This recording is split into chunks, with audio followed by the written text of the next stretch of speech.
everybody, and welcome to Season 4, Episode 2 of A Conversation with Cometan. Of course, I'm your host here, Cometan, and I'm here today to be presenting to you a lecture on Astronism versus Christianity. I'm really excited to continue with the Astronism versus series. We did one of these last season, which was sort of framed as my conversation with Andrew Cometan, who is one of the sort of heads of Humanist UK. And we sort of had a discourse as an astronist and a humanist. Today, though, I'm going to be presenting to you more in a kind of lecture form, astronism and its contrasts and its similarities with Christianity. So I'm really excited to bring this first lecture of Season 4 for you here today. So let's get started without further ado. So I think to understand and to sort of frame really a lot of what I'm going to be talking about, both in this lecture, but also subsequent Astronism versus lectures in this season, because there are, I think, maybe 3 or 4 different lectures that I'm going to be doing along this similar kind of framework this season. So to understand these lectures and to kind of frame the discussions that we're going to have, I've created this sort of chronology of disciplines. Okay, so these are 7 disciplines that I am going to be referring to throughout this and future lectures regarding using these disciplines as a sort of mode to contrast the astronism with whatever religion we're talking about. Of course, today I'm going to be talking about Christianity. So I'm just going to go through some of these disciplines, just so then we've got a clear understanding of what I'm referring to when I'm comparing these different approaches to these disciplines. So first of all, you've got cosmology. Okay. This is presented as the first in the chronology of disciplines because ultimately it talks about how the universe, how existence, how reality came to be. Okay. It doesn't talk about who created reality. Of course, that comes in the theological discipline, but certainly cosmology explores sort of those fundamental basic aspects of reality. Okay.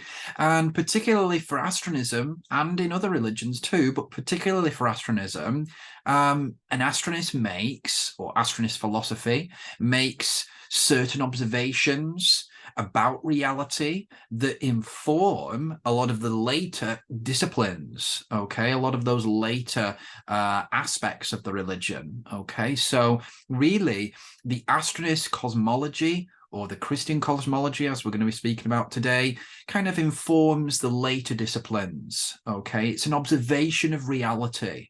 Okay, that then the religion reacts to in its philosophy and soteriology. So the cosmology is really important to kind of begin any discussion of religion and really to frame any discussion of religion. Okay. So that's the first discipline. The second discipline, we've got theology. Of course, this is going to be looking at the concept of who or what created this reality that we were referring to in the first discipline there. So it's going to be looking at the different conceptions of the creator, what the creator does or doesn't do, what attributes the creator has. And of course, today that of course means comparing astronist theology with Christian theology, like we're going to do today.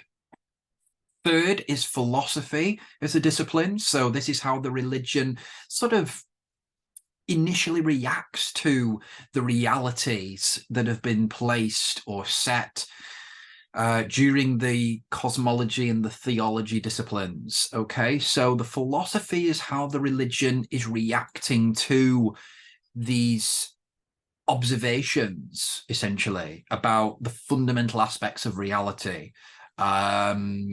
This the philosophy discipline talks about, for example, a sort of method, in a way, to try to either escape or deal with or understand these realities. An example might be sort of in Christian theology, trying to understand death, for example, as being a consequence of sin.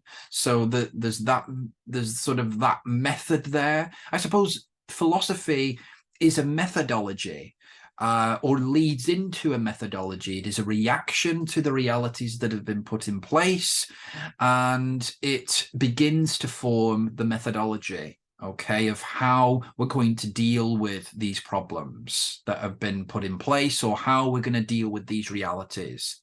Particularly, and this comes to the fourth discipline here of soteriology, this idea of method, or this sort of plan to escape reality or plan to overcome reality, is embodied by the soteriology. Okay, so the soteriology, it relates to salvation, or sort of overcoming this reality that we've observed through the cosmology, through the theology.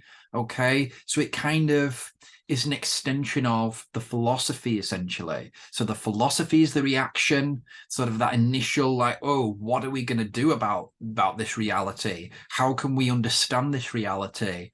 Then the soteriology sort of makes the claim that, well, we can resolve this reality, we can resolve these problems that exist, we can overcome these issues that have emerged, that we've observed. Okay, and that's the soteriology. And of course, a lot of that sort of soteriology is framed as a kind of journey to salvation. Okay, that's particularly comes through very strong in Astronism and Christianity. So that's going to be a similarity that we'll be looking at today. Then we've got teleology. This is the vision of the purpose of both a particular species or humanity, or of reality itself. What reality is supposed to do, what utilities it has, what purposes does this reality have? Does it teach us something?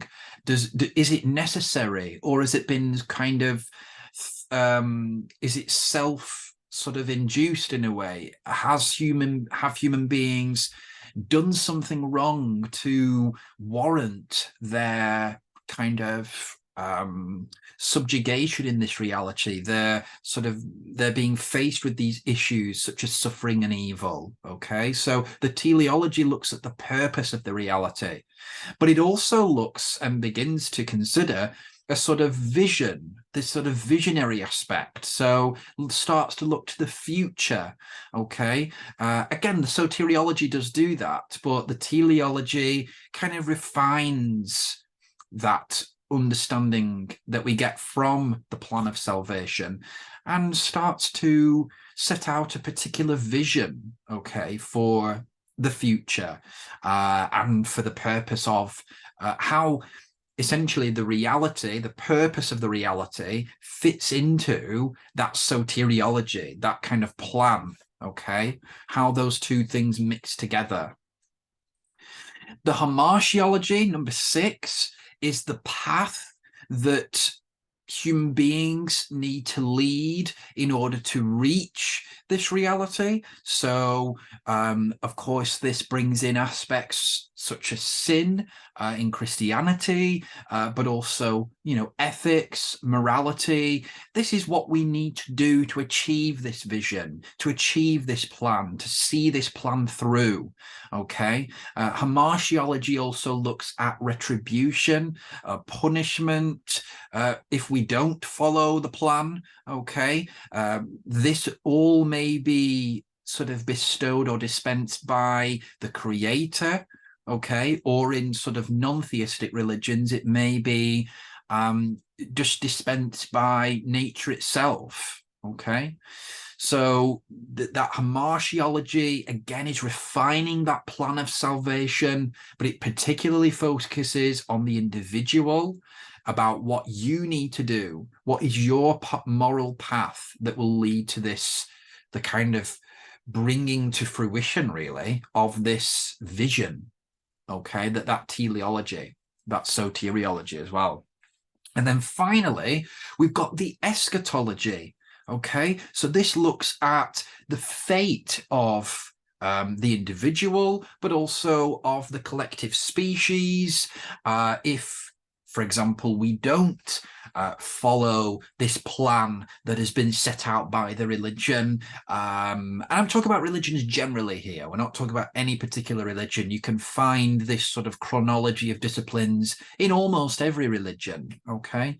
The eschatology, again, looks at things like the afterlife, okay, as the kind of reward. So it will look at what are we actually going to get out of following this plan and following this sort of moral path, okay? And it will look at the kind of fate of the species in this reality or this vision. So that's important there. So it looks at the reality. When I put at the bottom there, this reality, I'm talking about if we don't follow the plan that has been set out for us, or the vision is if we do follow this plan and if we do achieve that goal. And so it talks about kind of reward in a sense. Okay, so eschatology is all about kind of the far future in a way. Also looks at the end of the cosmos, the end of existence. Okay, so you've got those 7 sort of chronology of disciplines. And there are other disciplines, of course, that exist within the study of religion, but I think that these 7 really do kind of frame our discussion particularly well when we're trying to compare one religion to another. So what I'm going to do is I'm going to focus more, in a sense, on astronism in these comparisons, on the basis that I presume that most of you have a better understanding of the other religion. Of course, in this case, it's Christianity, than you do have of astronism, because obviously it's lesser known. Okay, so these lectures are going to be Christianity, for example, in relation to astronism rather than the other way around, or that's how I'm going to try and frame it, the reason why I've just explained. So beginning then, let's start with this comparison. So we've got cosmology, of course, following that chronology of disciplines.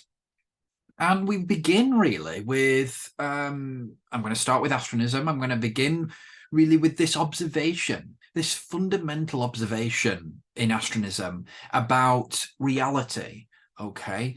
That all things in a cosmos are limited, and that this constitutes all reality. So this observation that all things are limited can be seen all around us. You know, I am physically limited. I am in this body that's going to decay and die one day. I am in a room here that is physical. I can touch things. Everything is limited. There aren't sort of infinite amounts of things around me. They are one thing, and they are limited in their capacity and also limited in their utility.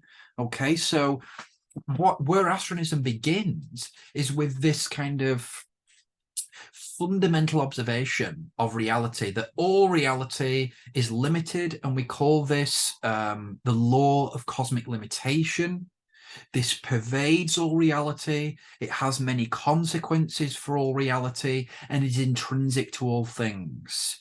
Okay, and that this reality exists because we need it to exist for us as human beings, as we are right now, to exist. If we did not exist as a limited being, then we would be God, wouldn't we? We would be infinite. We would be all-knowing, all-being, all things. So we have to exist at this limited state first. And this is the fundamental observation of astronism that then kind of leads into all those later disciplines that I'm going to be talking about. So how we actually escape this limitation, for example. To contrast this with Christianity, of course, you've got the idea that God created the universe by a single act of creation, and that this oversaw its evolution from then on. Okay, so that is in a way, that is the fundamental cosmological principle of Christianity. That's where Christianity begins. It begins from that theocentric point of view. Again, this is where Astronism and Christianity diverge straight away in this differences in worldview, where Astronism begins from that cosmocentric worldview, so looking at the cosmos around us and having that at the center of our understanding of reality, the sort of physical reality. That's the cosmocentric worldview of astronism coming in there. But then in the Christian worldview, that kind of theocentric understanding, you've got observations about God, claims about God coming in there.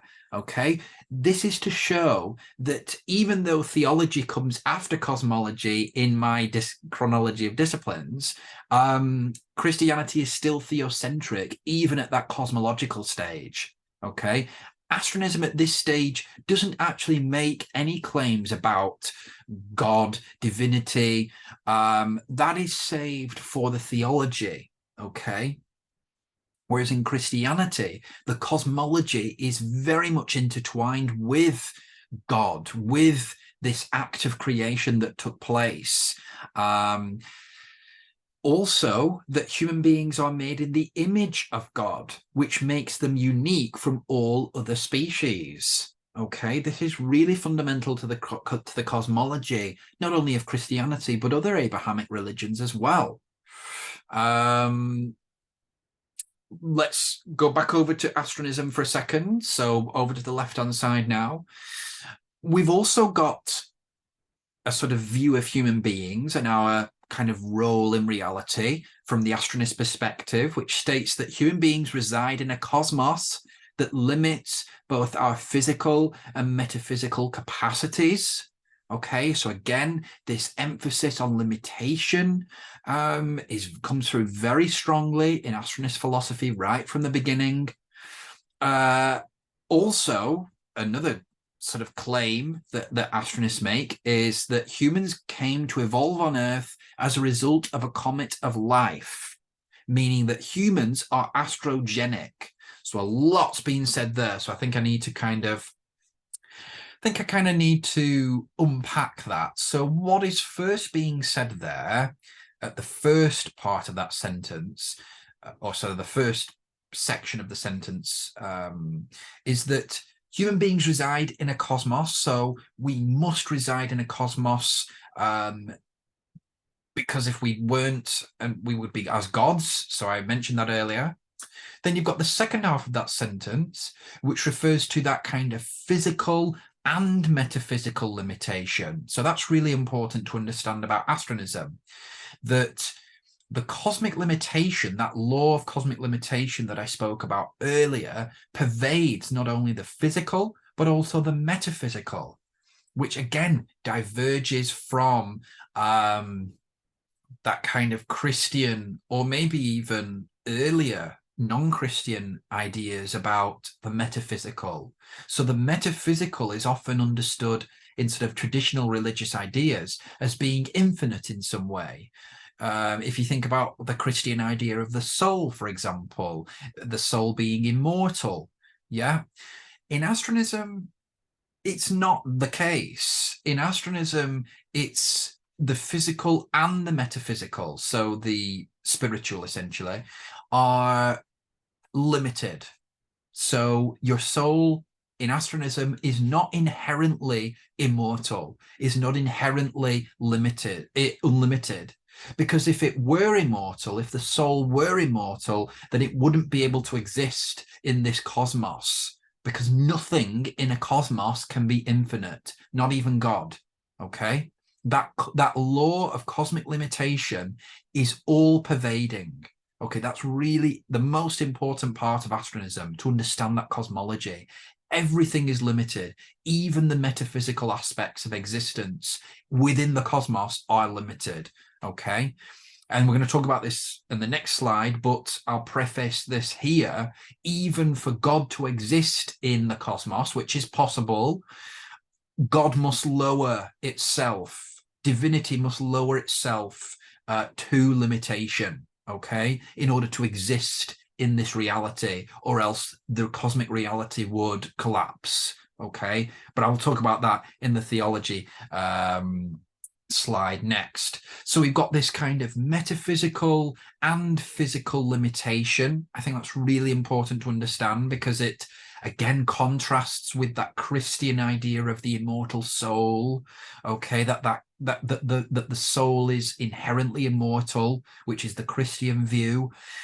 In astronism, of course, yes, the soul is limited, naturally limited, but has the potential, and this is the key thing, has the potential, and this is going to be explored more in the soteriology later on, has the potential to be made unlimited, to be made immortal, and that this is the process of transcension. But I'm getting a little bit ahead of myself there. Let's just stick with what we're saying here. It is important to get that understanding, though.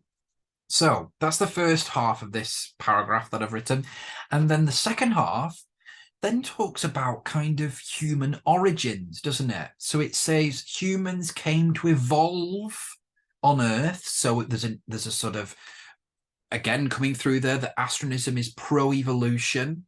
You know, it is an evolutionist religion. In that sense, it recognizes evolution, even though there have been many sort of contemporary debates about evolution fitting in with Christianity. The essence and the origins of Christianity, because they existed so long ago, there wasn't that kind of scientific understanding of evolution that astronism has the advantage of understanding today. So, you know, even though many Christians have tried to reconcile their faith with evolution, Christianity itself is not necessarily an evolution affirming religion, okay, for various different reasons that I can't really get into right now because it would send me on a tangent. But the main thing to understand is that astronism, from its outset, has been evolution affirming, whereas Christianity, because of its historical lineage and how old it is, it began without having any concept of evolution. Okay, so that's really important to understand. So you've got this evolution in astronism, but then also what you've got is this idea of the comet of life, that the comet of life brought life here that then evolved into Homo sapiens. So that is bringing in the theory of panspermia, okay, which is it's not an astronist theory per se, but astronism does incorporate it into its cosmology and its history, and the history of humanity. And panspermia essentially states that life began sort of on, or existed in sort of as microorganisms on, for example, a comet, and that this comet crash landed to Earth, and then that's what started off the evolution of life on Earth, essentially. Okay. Astronism uses this sort of panspermian sort of understanding of the origins of life, but particularly human life, to suggest that humans are astrogenic, that we come from the stars, okay, that life itself comes from the stars originally, okay, that essentially, yes, Earth is our home. We have evolved here as a species. Earth is our host, but actually our true home is or our origination is from the stars, okay? And that's really important, that the Earth is just a host for us. It is our home, it has been our home, but ultimately it is a host, and that human beings actually originated from outer space, okay? Human life, or life itself. Okay, that's really important again to understand, which is, of course, not something you find at all in Christianity. Christianity is much more, again, theocentric. Okay, everything in Christianity is emphasized about God. Okay, that God is so involved in the story as well. I think that's important to explain, that in Christianity, the Christian narrative is that God is really involved at every stage, okay? Whereas in the Astronist sort of narrative of history, God is less involved. God is less active in that sense, which then has consequences for the differences between the sort of panentheistic theology of astronism versus the monotheistic theology of Christianity. But we'll get into that on the next slide. So we've got this astrogeny of human life, of life itself on Earth, and then that astrogeny is then used later on to try to justify humanity's return to the cosmos, return to outer space, return to the stars as part of the transcendental process. So the astrogenic origins of humanity are used as a narrative, really, to justify that salvation will be achieved by returning to the stars, okay? Because that is where human beings will kind of receive our kind of returning to our origins, really. Okay, so there's that, and then the final thing on there is this emphasis again, this kind of re-emphasis of that limitation is the first principle of human existence. Okay, which of course has come through, and I hope it's come clear that that is the first principle of human existence in astronism. And then on the other side, you've got Christianity, whose first principle, you could argue, is divine creation and the involvement of divinity in the creation of human life. Okay, involved in the narrative of human life.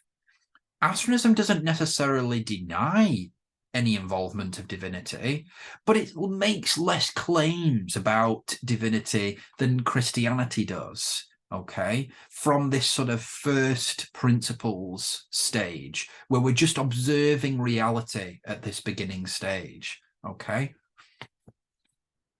It's making less of a theocentric narrative and more of a cosmocentric reality and narrative, okay? So, having established that cosmology, we then move into the theology, okay, which is, of course, the main aspect here for Christianity, and there has been a lot more emphasis in Christian writings, in Christian philosophy, about trying to explore what God is, trying to understand God's role in human affairs, in salvation. So on the Christian side there, you can see that there's been all this kind of intellectual exploration of what God is. So you've got God the Father, God the Son, God the Holy Spirit, you've got the Trinity there, of course. And, you know, there is a tradition of theology in astronism, of course, but it's less pronounced, it's less central, okay? The divine as we call God in Astronism, the divine, is much more removed in a way. That, yes, as I've put there, the divine created all the cosmoses, but exists independently of them. Okay, the divine is more distant than the Christian God, for example. The divine, as I've said, is able to intervene in cosmoses, so there is that kind of emphasis on panentheism there, so that God is independent of cosmic reality, but also can intervene in cosmic reality, okay, which then removes any deism from astronism. So astronism is not deistic in that sense. Deism is where, yes, God created reality, but God has no role in intervening in reality. Astronism isn't deistic in that sense. It's more panentheistic, okay?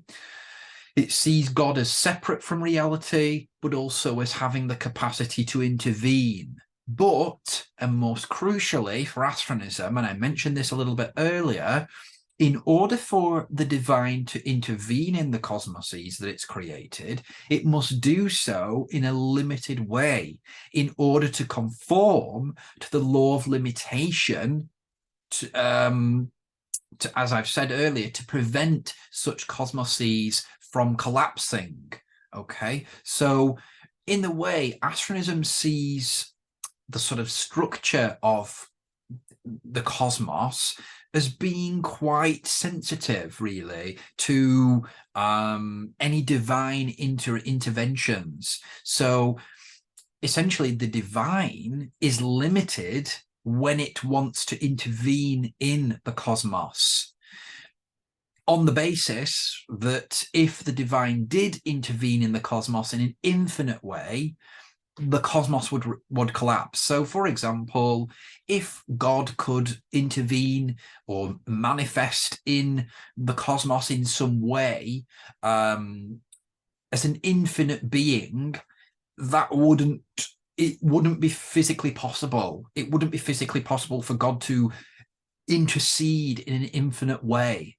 Okay, it comes down to kind of, in a way, ontology, but also a little bit of physics as well. So the idea that, and also logic, the idea that certainly an infinite being couldn't exist in a limited realm. Even God couldn't do that, because that would destroy the realm. I mean, what you could say is that God could do that, So it's not saying that that God is unable to do that. I think possibly that's where I've made a little bit of an error there.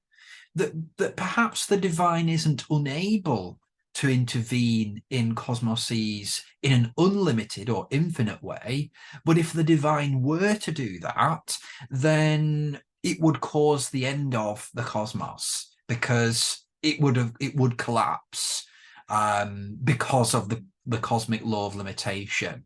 Okay, and the divine doesn't want, or doesn't intend for that to happen. Okay, it doesn't intend for the cosmos to collapse. So you've got that kind of limitation of the divine there, but also trying to present it in a way where the infinity of the divine isn't compromised. Okay, so I think there's a slight change that perhaps needs to be made, where I've written that to make it more clear, but hopefully you guys understand that now, that's what I mean.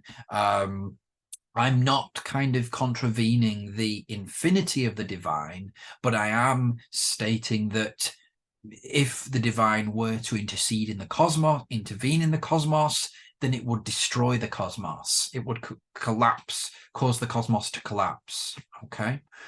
So on that basis, then, the divine intervenes in the cosmos.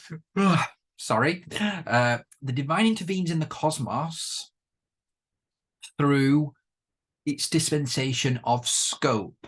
So this is where that key word is coming in there, this really important word in astronism, sometimes referred to as the currency of astronism. It's this concept of scope. So scope is opportunity, essentially. It is, it can manifest physically, but it is kind of abstract. It's an abstract concept. It refers to opportunity in the world, okay, in reality. So I could drink all of this water if I wanted to. I have the scope to do that. I can do that. I have the capability to write an essay if I want. Okay, that is scope. Particularly, scope is related more as a good thing. It's not usually inferred as a bad thing. So we also have the scope to commit bad acts, so to steal, to murder, etc., etc. There are other words in astronism that are used to refer to those bad acts, those bad forms of scope. But in essence, in general, scope is usually referred to as something's good rather than something just neutral. But then as well, if we're talking in this kind of theological discipline, then scope may be referred to as more of a neutral opportunity. You have the opportunity to do good. You have the opportunity to do bad. Okay. Of course, what is good and bad will come along later when we're talking about the hamartiology. So you've got the divine here that intervenes in the cosmos by dispensing scope. This is how the divine intervenes in its limited way. Okay, scope is limited. It's the way that the divine in its infinity is able to kind of give human beings that are receptive to scope the ability to do things, the ability to do. Okay, so it's that little bit of infinity, you could argue, that in that limited infinity, if you will. Okay, because scope can go on forever, can't it? You can have the opportunity to do this, then this, then this, then this. But ultimately, that's limited because of cosmic reality. Okay, so you've got that idea of the divine sprinkling in, streaming into the cosmos, this scope, this ability to do things, this opportunity. What human beings do with that scope is what is going to be referred to later on as transcension and the soteriology. Okay, but just coming back to theology again, this sort of hardcore theology of astronism, the divine is formless, genderless, infinite, and emotionless. I think those are really important attributes of the divine. And of course, they contrast with the kind of Christian understanding of God or divinity as being a kind of person. You know, there's a lot of anthropomorphism in Christianity and Christian history, but there are also, you know, similarities. This idea that God is eternal, for example, that would relate to a form of infinity, of course, it's kind of temporal infinity. But then you've also got this other aspects of omnipotent, omniscient, that God or the divine has all power, has all knowledge. The aspect of it being omnibenevolent is one that astronism would kind of disagree with. Again, there's a form of anthropomorphism there in Christianity, attributing all goodness to the divine, which suggests that God or that God has some kind of emotion, okay, some kind of in a way, morality, really. It's kind of subjecting God to morality, in a sense, that God is all good. But really, if God's infinite, then morality shouldn't even come into the equation, is what astronism would suggest there. We've also got in Christianity this sort of definitive idea about God being a supreme being. That's not the way that astronism understands God as a kind of being. Astronism understands the divine as being formless, so as having no being in particular. Okay, so again, and this I'm going to talk about this in the Astronism versus Islam discussion. You could argue that the divine concept in astronism relates more to kind of the idea of God or Allah in Islam, for example, because the God in Islam is viewed as formless, okay, whereas the God in Christianity is much more physical. It has a being to it. It has an ontology to it. Okay, so there is a distinction there. We've also got as well this idea of God the Father in Christianity having created all existence, which of course Astronism would affirm as well, that the divine created all existence. But then we've also got as well this idea of God the Father in Christianity being both transcendent and immanent. I think Astronism would agree with the first section there, that first word, that sort of transcendence of divinity. You know, that certainly plays in well with this idea of the divine being, having created all cosmoses, but exists independently of them, is transcendent of them. But then, of course, Christianity also goes one step further to say that God the Father is immanent, you know, that God sort of is intimately involved in cosmic reality, is immanent in reality, that exists all around us in reality. Whereas Astronism sees the divine as being much more removed from cosmic reality. Okay, so there is also that distinction. But also at the same time, Christians wouldn't affirm any kind of pantheism as well, because that's what it can kind of sound like when you're talking about the immanence of God. Okay, that God is all around us. Well, if God's all around us, is also God the universe as well? No, not in Christianity. The God is still distinguished from the universe. In the same way that Astronism would distinguish the divine, I think where Astronism or Astronist theology and Christian theology do diverge is particularly regarding the degree to which God is involved in cosmic affairs, human affairs. Okay, Christianity sees God as being intimately, immanently involved, whereas Astronism sees the divine as being slightly more removed because of this cosmic limitation that is at the basis, of course, of Astronist theology and cosmology. Okay. Of course, in Christianity, you have this event of the incarnation in Jesus Christ, of course, who was hypostatically united to human nature. And then, of course, this emerged in the person of Jesus Christ as being one part of the Christian Trinity, the Christian Godhead, through his incarnation, which again, obviously, Astronism, that has no role in Astronism. That has no connection to Astronism whatsoever, the incarnation of Jesus. So again, that's another obviously obvious divergence between Astronist theology and Christian theology there. So then, in a way, the first two disciplines of this discussion are observations.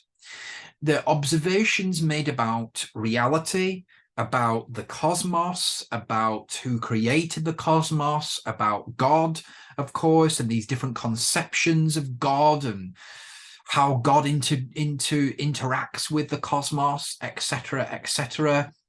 Then, at the philosophy stage, there's a change. And this change is how these religions are reacting to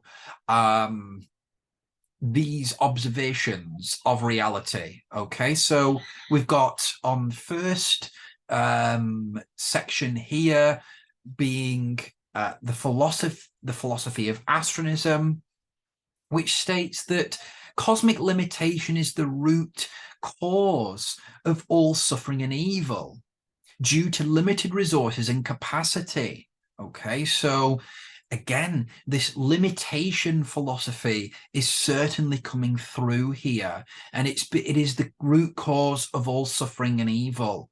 Okay, that is a real important observation that is made. Okay, in Astronist philosophy, it is a reaction to this cosmic limitation. It is an understanding of limitation as being pervasive, at this stage, inescapable in the immediate sense. And of course, this pervasion of cosmic limitation is seen as is observed as causing suffering and evil in the world. So I'd say that's the main thing. Because suffering and evil are viewed in astronomism to be caused by limitation, this has consequences later for how astronomism suggests that we should escape this limitation. In Christianity, we have this idea about the fall of Adam in the Garden of Eden, of course, which is viewed as having caused all human beings to, profess a proclivity to commit acts of evil, for example. So you've got this idea of, particularly in Christianity, of divine will being, disobeyed, for example, through acts of evil. And this is all represented in the kind of metaphor, really, of the fall of Adam, okay, in the Garden of Eden. So essentially, the Christian view is that suffering and evil have come about because of the human proclivity to sin, because of our free will that God gave us. Okay, so suffering and evil have come about because of something that human beings have done. Okay, this is a kind of consequence of human action.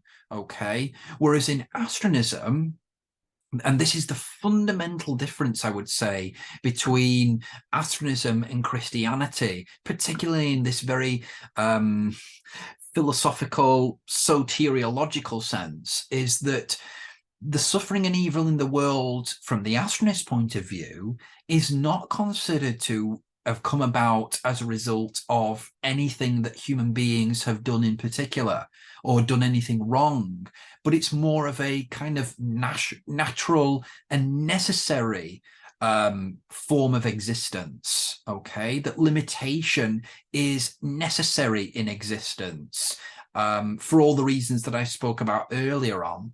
And of course, that then sets off two different narratives of salvation, doesn't it? The Christian salvation is all about human beings reconciling to God. It's all about reconciliation, reparation, really, for wrongdoing, for disobedience. Okay, and that's the kind of Christian path of salvation that comes from this disagreement. And then you've got the astronist path of salvation, which is much more about trying to escape this natural limited reality. Okay, the astronist salvation is less about human beings kind of trying to reconcile or trying to repair wrongdoing, and it's more about trying to kind of react and kind of escape this sort of all-pervading limitation that is not going to go away just because we obey divine will, for example. Okay.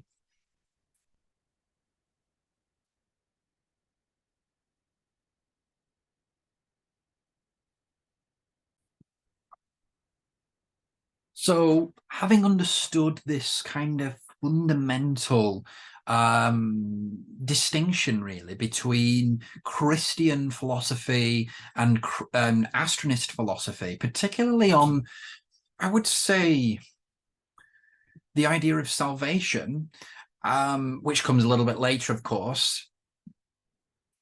And also as well on wrongdoing in a sense. So, you know, in astronism, human beings are not necessarily indebted, or indebted to God, whereas in Christianity they are. And Christianity is all about trying to rectify this issue, rectify this wrongdoing of the fall of Adam, okay, which is really a metaphor for all the human species, really, and just our tendency, in a sense, to be limited. That's one of the criticisms that astronism has had of Christianity, that Christians, in a way, Christianity focuses too much on the kind of immediate acts of human beings and doesn't really look at the fundamental sort of cosmological, ontological reasons for those acts being conducted. Okay.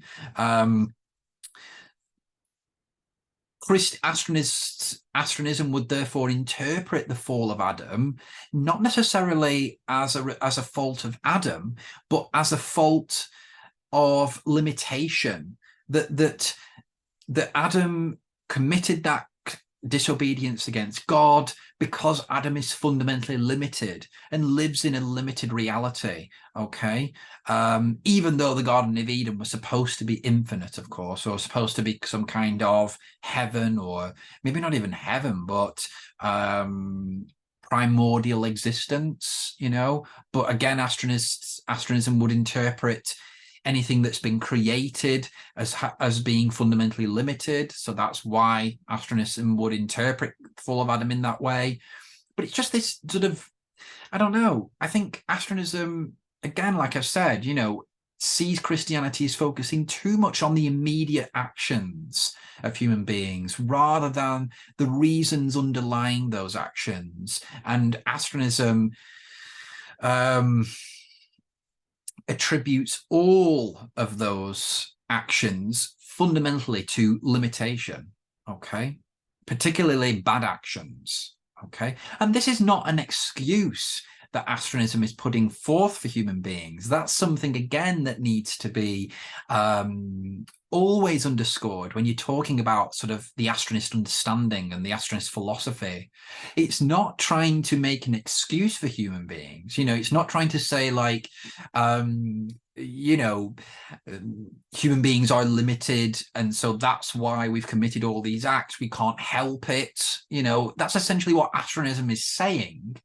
But astronism is not advocating for the use of that narrative as a kind of excuse. It's not advocating for that. What it's saying is that, yes, human beings cannot help that we are limited. We cannot help, essentially, that we may conduct wrongful acts, but we can stop ourselves, essentially. That in a way, we can, in a way, and I know I've just said that we can't stop ourselves, but we can stop ourselves because we have scope. And that's where scope comes in from the earlier slide on opportunity. Okay, so in astronism, it's all about the opportunities that we have. We have opportunities to do good, we have opportunities to do bad, but we also have opportunities not to do good or not to do bad. Okay, so there is that kind of, I suppose, that understanding that astronism has about action that we can do, and that we needn't do, or that we might not do. And so I think that is the distinction that astronism makes between the fact that human beings commit wrongful acts, but we needn't do those wrongful acts. Again, it attributes those wrongful acts to limitation, essentially, and says that, human beings have committed those acts, those sins, for a reason, that can be attributed to limitation, but wouldn't go as far to say that, humans can't help that we've committed those acts. And I think sometimes that can be, something in Astronist philosophy that people get confused about. And even myself, I get confused about that sometimes, because it is very close. It's very close to making that as an excuse. And I think that's something that kind of misses the point, really, about astronism. It's not saying that limitation is an excuse of humanity. It's essentially saying that because we have scope, we do have that free will. We do have that opportunity to not commit wrongful acts. So we are still responsible, and we should still be made accountable for the wrongful acts that we commit. Okay, that's the difference between us and a sentient being. We are a sapient being, and we have it, and then animals are sentient beings. Animals can't necessarily be, receive retribution or punishment or any kind of accountability for killing each other, because they don't have that consciousness. Okay, they don't have the scope, to not do something. They don't have that element in them, that sapient element. And again, that comes just nicely into that second point there on the left-hand side about astronism, regarding the status in astronism of human beings as being seen as a sapient species. Okay, possessing that consciousness that I was just talking about, that is potentially infinite. Okay, so this is the little piece of divinity that we have within us as a sapient species. Okay, so there is that recognition in astronism of the difference between human beings as a sapient species and therefore sort of morally accountable, and then the difference between that as animals as being a sentient species. So think of animals, elephants, lions, all these different creatures, all these different species. They don't possess that kind of consciousness that human beings possess, that kind of conscience element to them, that kind of infinite element, that kind of divine element to them. And that's what distinguishes us from them, and of course has consequences for salvation as well because of that. So the Astronist way of life, in response to these events that have taken place, in response to these realities that we've come across, is to release this consciousness, this infinite aspect of human beings, by striving for unlimitation through the astronomical world. Okay, so every human being is seen as I won't say that yet, because that's relates to the next part. But so the Astronist way of life is about, the Astronist philosophy is about releasing this consciousness. It's about understanding this consciousness, releasing it, wanting to master it, really. Okay. It wants to, and of course in astronism, the way that we do that, the method that is chosen for how we go about releasing this consciousness, is seen as through the astronomical world, through the unlimitation, striving for unlimitation, using scope, opportunity in the astronomical world to achieve that unlimitation, that unlimitedness. Okay. Of course, that's the Astronist philosophy, but the Christian response to the disobedience of human beings, the limitation, essentially, of human beings, is to reconcile human beings to God by ultimately trying to navigate a path to heaven, really.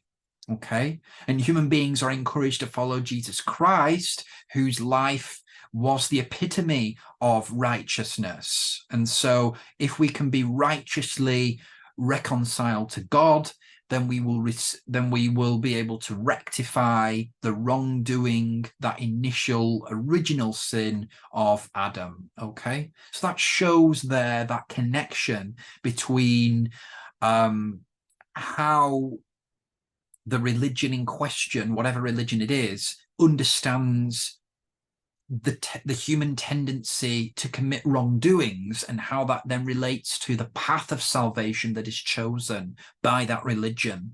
Okay, in Astronism, it's about limitation and escaping limitation. Okay, in Christianity, it's about kind of disobedience to God and kind of rectifying or reconciling to God by rectifying the sins committed. Okay, so that shows those real distinctions now. So you've got those initial divergences, haven't you, at the cosmological and theological stage, and then here at the philosophical stage, you're really seeing those divergences, and they manifest in totally different soteriologies. So again, hopefully getting that different understanding of Astronism here when comparing it to Christianity. Just something to add on to the end of both of these understandings of Astronism and Christianity is that in Astronism, human beings are viewed as unique, as being ontologically unique. So each human being is unique, and is therefore holds unique roles and responsibilities in marriage, family life, and religious leadership. Okay, this is the view in Astronism called uniquitarianism. Okay, this contrasts to the Judeo-Christian and Islamic understanding, well, the Abrahamic understanding, if you will, of men and women. Okay, and particularly as well, notice there that there is that emphasis on men and women, whereas in Astronism we talk more about human beings. Okay, there is that sort of less of an emphasis on those gender roles, I would say, whereas in Christianity there's much more of a sort of emphasis on the gender roles, men and women, masculinity, femininity, and that view is called complementarianism. So that contrast with Astronism's uniquitarianism. Christianity's complementarianism suggests that men and women are different, okay? That it establishes those two categories of men and women, masculinity, femininity, okay, as those gender roles, and then suggests that those roles are different, but they are complementary roles. So in marriage, family life, religious leadership, okay? And that manifests, for example, in the religious leadership section in the Catholic Church, where, you know, men are only allowed to be priests, only men are allowed to be priests. So that's one example of that kind of gender role coming through there. Whereas in Astronism, we wouldn't have that kind of distinction between men and women in that way. They're just seen as human beings, okay, rather than simply just men and women, okay? But that's getting into kind of Astronist social theory, which I could do a lecture on a little bit later on, of course, at some point. Okay, so we've got this idea. We've got this sort of general idea of the salvation of Astronism and Christianity and how salvation is understood. Astronism, Astronist salvation is understood as escaping limitation. Christian salvation is understood as kind of reconciling to God, rectifying that disobedience at original sin, okay? And also, of course, doing that through Jesus Christ, achieving that through Jesus Christ. Okay, so we've got this sort of different soteriologies forming here, don't we? And it's quite interesting that there are these kind of fundamental differences, aren't there, between Christianity and Astronism here. So you've got Astronism, which interprets human suffering as natural and necessary, and not resulting from anything human beings have done wrong in particular. And I spoke about that a little bit earlier. And that's so interesting, that human suffering is natural, that it exists, that it's not necessarily wrong, that limitation and suffering exists, and goes even one step further to say that this suffering, this evil in the world is actually necessary, that we need to see this, that we need to experience this suffering and limitation. Okay. In Christianity, there is interpreted human suffering as resulting from the human disobedience to God.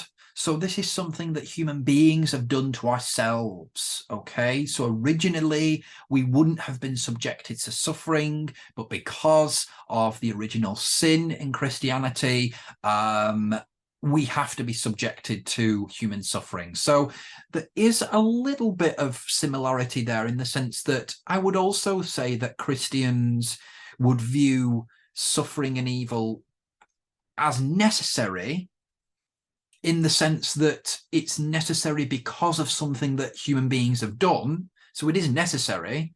Whereas in astronism, it's more naturally necessary. Okay, not necessarily because of something that humans have done. So you could argue then that suffering and evil are naturally necessary in astronism, whereas in Christianity they are humanly necessary because of something that human beings have done. Okay, so of course, as well, the cosmocentric view of astronism influences astronists to find salvation by overcoming our naturally limited state, our cosmic state. So again, there's this emphasis on the cosmos and the reality, the sort of limited reality of the cosmos. That cosmocentrism comes through really strongly there. But then on the other side, you've got Christianity being very theocentric, placing all the emphasis on God, that Christians should find salvation by placating and reconciling to God. Okay. One step further, we've got astronism. Again, each stage we seem to be diverging here, don't we, from one another? But we've got astronism here seeing salvation as both metaphysical rather than purely spiritual, and is equated with overcoming limitation and pursuing the goal of potentialization. So what I mean by that is that, yes, salvation is viewed in astronism as physical, immediately physical, but also metaphysical. Okay, so it's not just spiritual. Okay, it is also it is viewed through that metaphysical physical dichotomy rather than the sort of spiritual material dichotomy. Some of you may see that as more of a semantics issue. I don't. I think there is a difference between those two dichotomies there.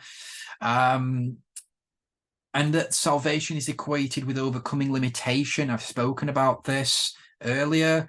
And that the pursuing the goal of potentialization. So the potentialization word there relates primarily to the ideas of, or the concept of, scope. So the idea that, scope is opportunity, scope is potential. So salvation is equated with sort of fulfilling that potential, fulfilling our scope, using opportunity to fulfill that potential. And I know that sometimes that can sound a little bit corny, a little bit kind of, I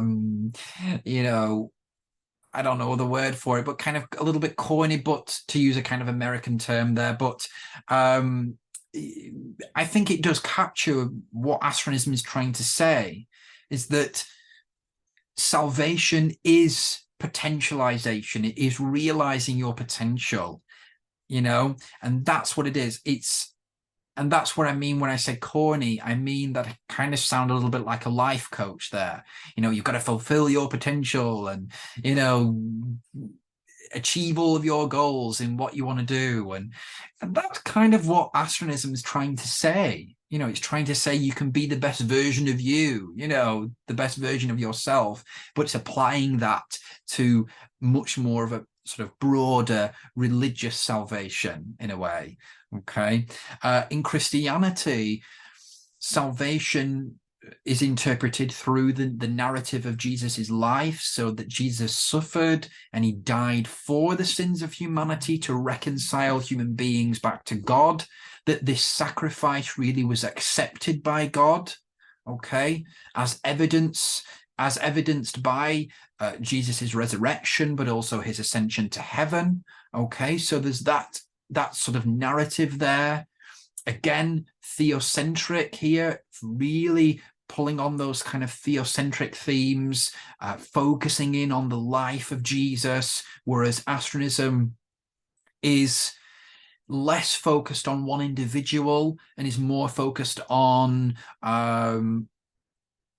the life of one individual, is more focused on sort of, I would say, reality, the cosmic reality itself, you know, scope, essentially, you know, fulfilling that potential, that salvation isn't necessarily intertwined with events that took place thousands of years ago. You know, salvation can be achieved in the here and now, regardless of what happened earlier on. Do you know what I mean? In that sense, I think that that's, again, another difference between Astronism and Christianity there, that Christianity really does rely on the narrative of Jesus's life. And that's why Christianity was founded, in order for salvation to come to any kind of fruition, you know, whereas Astronism's a little bit different. I don't think it kind of puts all the emphasis on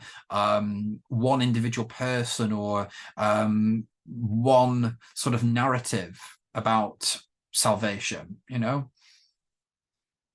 So in Astronism, this sort of potentialization is achieved through approximation with an immersion into the realm closest to divinity, okay, that is least limited, which is perceived to be outer space. Okay, so outer space is perceived to be the least limited realm that we have at our sort of reach, okay, particularly contrasted with the Earth, which is seen as sort of fundamentally limited, you know, the most limited form of existence really is the human existence trapped on Earth here, whereas outer space is seen not as divinity itself, but as being closer to divinity.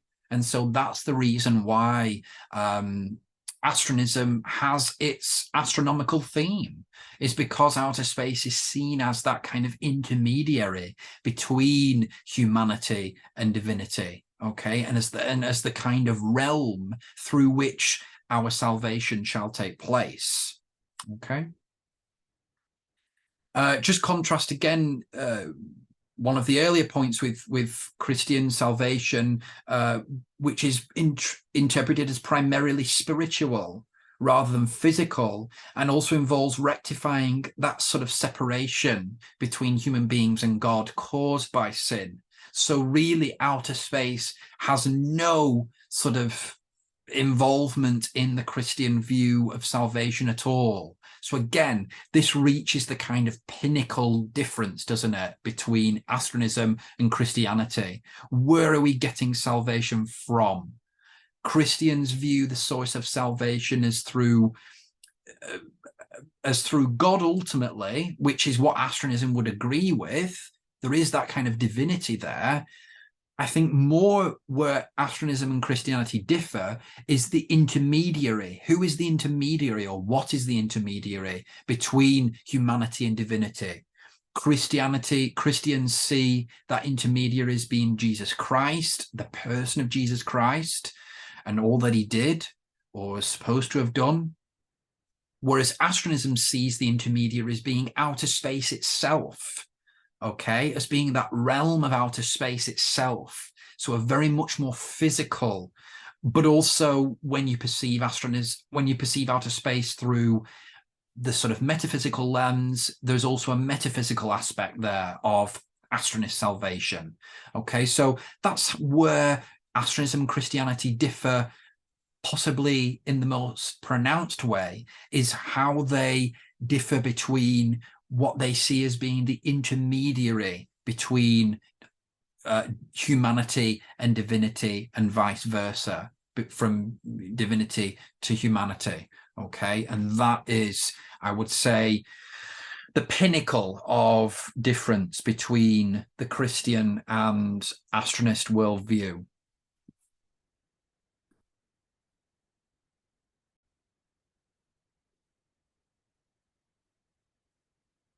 So, having understood then the differences in the path to salvation between Astronism and Christianity, and what actually salvation is, and also how we are supposed to achieve it, we then need to be sort of move on to the teleology, which is slightly more reflective in a way. It looks, as I said earlier, at the purpose of this reality. Okay, the purpose of existence. It kind of reflects on the salvation, to try to understand what it all means, essentially. Okay, so to explore this further, we'll look at astronism first, the Astronist teleology first, which states that the purpose of the existence of sapient species, important distinction there, in any cosmos. So, of course, in astronism, there is an affirmation that there are multiple cosmoses, actually, that there are infinite cosmoses, okay, that exist, each of which exists as a limited reality, okay? But that the purpose of the existence of sapient species in any cosmoses is to escape limitation and to unite with divinity by undergoing what we call transcosmization, okay, which is essentially escaping the cosmos by transcending its boundaries. So what this is trying to say is that through the astronomical world, humanity will eventually have the technological and physical means to escape the cosmos, either by physically escaping or transcending the boundary, the accelerating boundary of the cosmos. We know that from sort of scientific observations that the cosmos began and has been expanding ever since then. That's what transcosmization is. It's talking about actually sort of transcending that boundary, that accelerating boundary, and that ultimately that is the ultimate purpose of sapient species. Okay, and of course this is integrated with the Astronist sort of journey, salvific journey for transcension. Okay, contrast to Christianity, which states that material existence came to be as a consequence of the fall of Adam. And is, in a sense, material existence itself is a punishment for humanity. And so we must suffer because we were disobedient to God. So, in a sense, material or cosmic existence in Christianity actually shouldn't exist, essentially. It only exists because God was disobeyed. And so that's why we have to exist in this sort of suffering, limited state. Okay, so in that sense, the purpose of cosmic limited reality in Christianity is really to kind of punish that humanity. That is the sort of function of this reality. Okay, so there are sort of two differences there. The reality of sort of cosmic reality in astronism is supposed to provide us with that distinction between sort of limitation and divinity. You know, we couldn't exist first as infinite beings because we would be God. We as human beings, as sapient beings, must first exist as limited beings in order to become unlimited later on. Okay. Whereas in Christianity, you know, limited existence has the purpose of trying to teach us a lesson, I suppose, trying to kind of punish us in a way for our disobedience. So going back over to astronism, the second point there states that the worthiness of any species to achieve such a feat, which is, of course, the feat here is transcosmization, is dependent on its pursuit and completion of transcension. Okay, so the ability for a species to transcosmize is dependent on that species having followed the Astronist prescriptions on salvation, or the Astronist journey of salvation, which is called transcension. Okay. And also that on top of that, that the divine purposefully designed cosmoses to harbor life that could evolve into sapient species, so that they could become receptive to the revelation of transcension and have the physical and mental ability to complete this process. Okay, so what that is essentially saying is that, yes, this was intended by the divine. Okay, the cosmos was created in the particular way that it has been. It was designed for a particular purpose, and this particular purpose is transcension. Okay, so you could simplify it and say that Astronist teleology is transcension. The Astronist purpose of existence is transcension, whereas the Christian purpose of existence is reconciliation. Okay, reconciliation to God. Okay, through Jesus's sacrifice and his and repenting and reconciling that way through kind of righteousness. Okay, so there's, in a way, there is that emphasis on what we call hamartiology, or sin, morality in Christianity. At one point, actually, astronism was amoral, not immoral, amoral, meaning that the role of sin or wrongdoing or right doing in astronism was less of an emphasis, really. But as transcension, and particularly the sort of the doctrines around transcension, have emerged and become more sort of concrete and sort of understandable, there has emerged a Astronist hamartiology. And the Astronist hamartiology is oriented on the axis of transcension. So rightness and wrongness are interpreted according to what is perceived to achieve salvation, transcension, or to progress transcension. So if something's right or good, then it progresses transcension. If something's wrong or bad, or evil, it regresses transcension. Okay, so that's how morality in astronism is determined. Okay, that's really important to understand, and this forms the basis of the Astronist understanding of sin, which is essentially what is referred to as hamartiology, the discipline of hamartiology. Okay, so to be moral is to overcome limitation and to potentialize oneself, and to be immoral is to regress transcension, otherwise to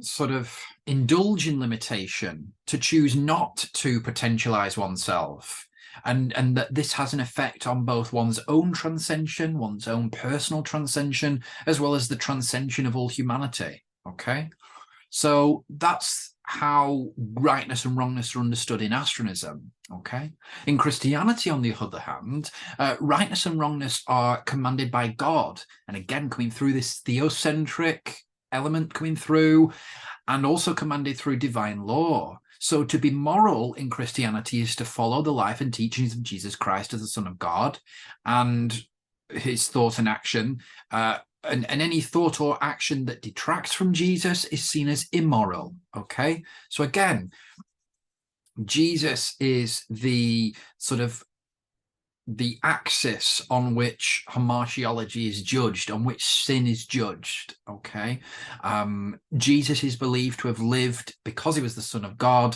the perfect life, the righteous life. Okay, and so that's what human beings should follow. So you've got these two understandings of morality, really, very, very different from one another, crucially different, in many different ways here. And I'm sure some of you will be able to pick out even more themes as to the differences here than I'm able to in just this short lecture. But that there's so much that distinguishes these two religions in that sense, particularly when it comes to hamartiology, because ultimately they have different goals. The hamartiology of Astronism and Christianity differ because they have a different aim. If they had more similar aims to one another, then perhaps the hamartiology would be more similar. But because their aims are so far apart, for all the reasons that I've already explained and the narrative that I've already explained, that causes the hamartiology, their view of what is right and wrong, to be slightly different. I would say also that, of course, Astronism would interpret something like murder, for example, as indulging in limitation, regressing the transcension. Okay. So there are things, of course, that sort of principles, ethical principles, that both Astronism and Christianity would, agree with. But there are other things, particularly what these actions are being done for. That seems to be what the big difference is between these two religions. Okay. So another point there at the bottom, which is quite interesting, is that it relates back to, again, the causes of sin, really, or wrongdoing. And there we've got this idea of, in Astronism, of harmful thoughts or acts, or immoral thoughts and acts, as being interpreted as a natural consequence of limitation, not something that can change, not something that can be changed, but only escaped from. Okay, so that's really important to understand, is that Astronism very much has this view that things are as they are. That the cosmos is as it is, and it's not going to change, that we don't have the power to change that it shouldn't change, that it is necessarily as it is. But what we can only do is hope to escape this reality, to transcend this reality. Okay, and that's the difference as well between sort of that Astronist understanding and the Christian understanding. Christianity works more for change rather than escape, in a sense.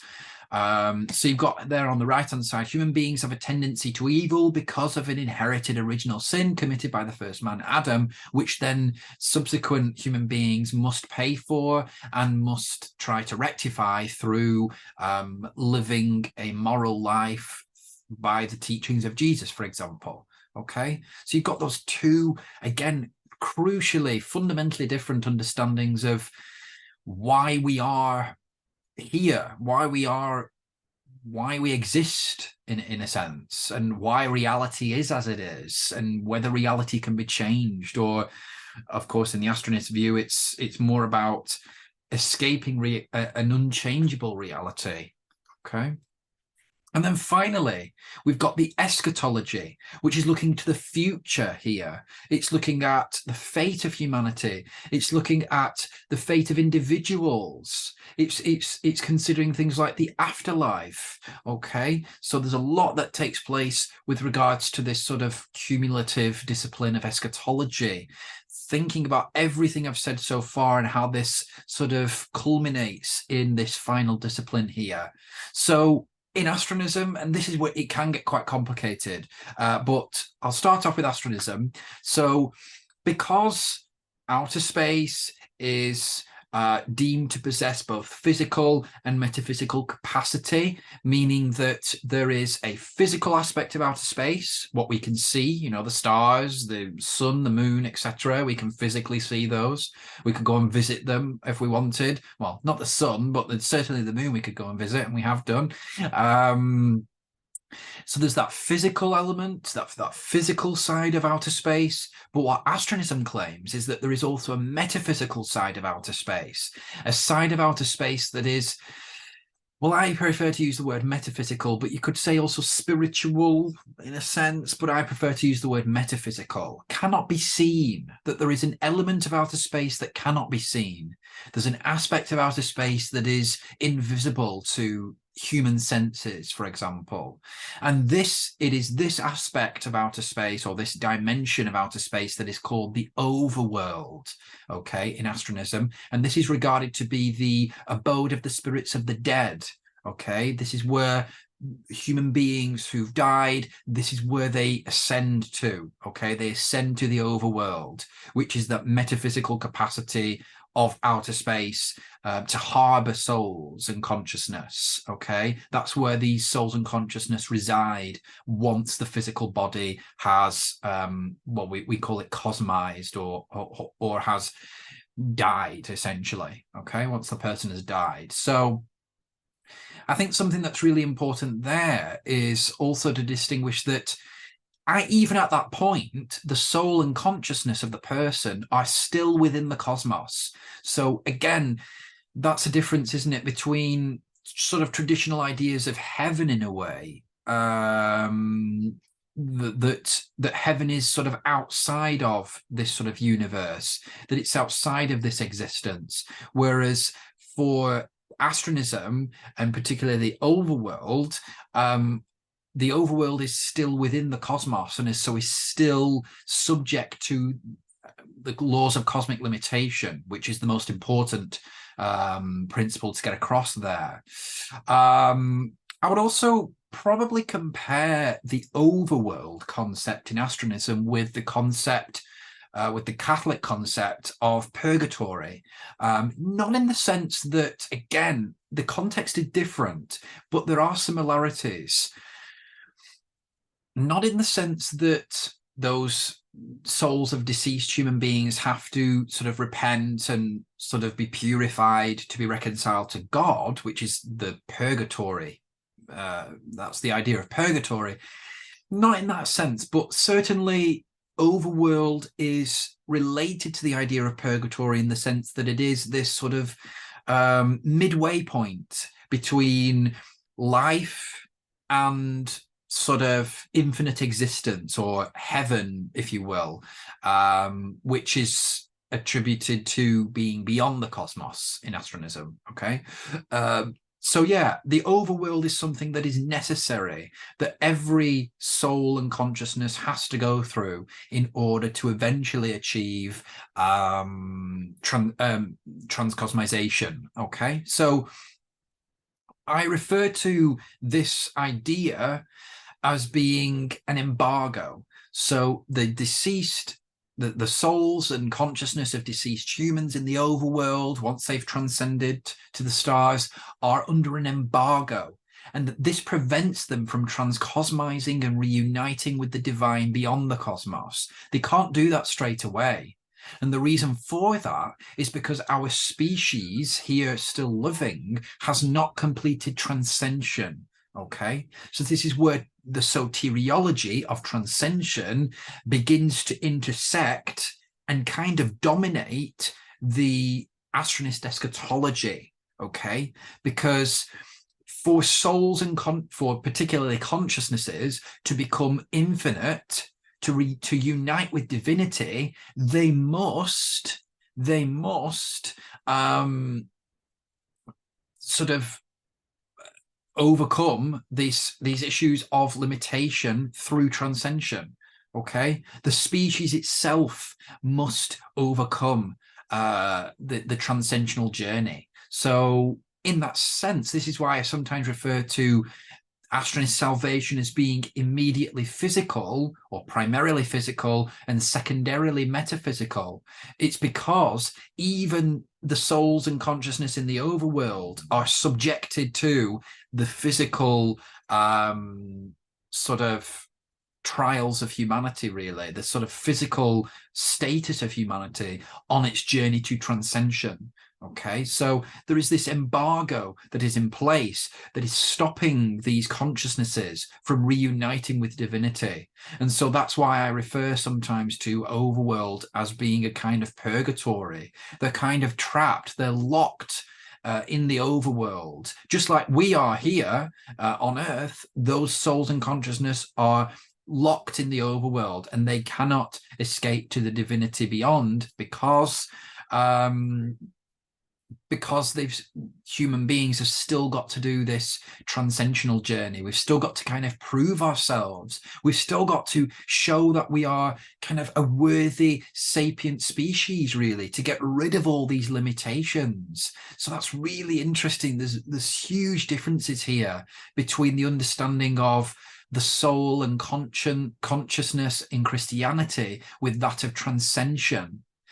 The main thing is that salvation, or transcension, of course, as it's referred to in Astronism, continues on in the afterlife, in the overworld. So the transcensional endeavor of souls and consciousnesses is still ongoing in the overworld. It's still ongoing after death. It doesn't end at death.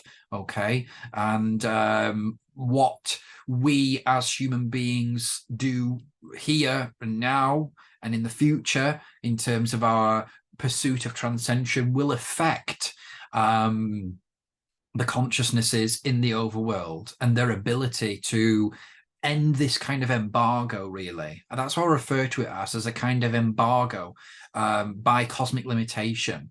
Okay, it's all because of this cosmic limitation. That's the essence of astronism. That's why I refer to it as being the first principle of human existence. Okay, limitation existed before we human beings were here, and it dominates every aspect of our lives, but then also dominates as well our afterlife until transcension can be completed. Okay. So we've got this issue of the embargo of consciousnesses, and that really we have to overcome our limitations as well in order to sort of avoid kind of an eventual extinction of the human species. So there is there's always that ever looming threat that humanity could be extinguished, could go extinct because for natural causes or because of our own inadequacies. Okay, so the ultimate goal of transcension is then transcosmization, both of our physical selves, our living human beings, but also the deceased human beings as well. So when you're pursuing transcension, when astronists are pursuing transcension, they're not just working for living human beings, they're also working for deceased human beings in the overworld as well. So that there is that element of kind of that all-pervading element of limitation, which is quite ironic in a sense if you think about it, but then also that sort of that pervasive element of transcension as well. Okay. Of course, in Christianity, we've got a totally different understanding of the afterlife, that there exists, even there are some ideas about a form of hell, but it's not really referred to or anything like hell really in astronism. It's called telluria. It's basically just sort of cessation of existence, really. It's for consciousnesses that fail or wish not to be released into divinity, essentially, to the universe beyond the cosmos. Okay, but it's very different from the idea of a Christian concept of hell. But in Christianity, there's this general sort of contradistinction between heaven, hell, this sort of juxtaposition, isn't there, between those sort of two fates, really, for the good and then the bad. And then you've got heaven as being the reward for those who live righteously in communion with Jesus Christ. And then you've got hell as that sort of eternal damnation, punishment, for living in constant or grave disobedience to God's will, and therein failing to reconcile to God. And there also is that life is therefore a test of one's righteousness. Okay. That's interesting, really, that we can make another comparison there, that in Christianity, life is a test of one's righteousness, but then in astronism, life is the test of one's transcension, really, of one's ability to exceed, overcome limitation. Okay. which of course involves ideas of righteousness, doesn't it? It involves those ideas, but I think is also distinguished from them as well, and encompasses kind of a broader set of activities that aren't just about good or bad as well. They're also about progressing the species, and also overcoming any and all forms of limitation, really. Okay, to kind of, again, reconcile with divinity. So there are certain similarities between Astronism and Christianity that do emerge there.